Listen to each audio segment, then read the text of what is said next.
സങ്കല്പം വെച്ചിട്ടാണ് നമ്മൾ ഇസ്ലാമിൻ്റെ ദൈവത്തിനെ നമ്മൾ കാണുന്നത്.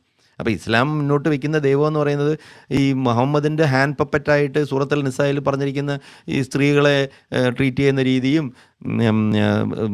മുഹമ്മദിൻ്റെ വിധവകളെ വേറെ ആരും കല്യാണം കഴിക്കാൻ പാടില്ല എന്നും പറയുന്നത്, പിന്നെ വീട്ടിൽ ഭക്ഷണം കഴിക്കാൻ വന്നിട്ടുണ്ടെങ്കിൽ പിന്നെ വെറുതെ അവിടെ ചുറ്റിച്ചിരിഞ്ഞ് നിൽക്കരുത്, അപ്പോഴേ പൊയ്ക്കോളണം, ഞങ്ങളുടെ സ്ത്രീകൾ മുഹമ്മദിൻ്റെ ഭാര്യമാരുമായി ആരും സംസാരിക്കാൻ പാടില്ല, അത് മുഹമ്മദിന് പറയാൻ ഇത്തിരി ബുദ്ധിമുട്ടുണ്ട്, അതുകൊണ്ടാണ് സർവ്വശക്തനും സർവ്വവ്യാപിയും ഈ പ്രപഞ്ചത്തിൻ്റെ സൃഷ്ടാവുമായ അള്ളാഹു നിങ്ങളോട് പറയുന്നതെന്ന് ഖുറാനിൽ എഴുതി വച്ചിരിക്കുന്നത്.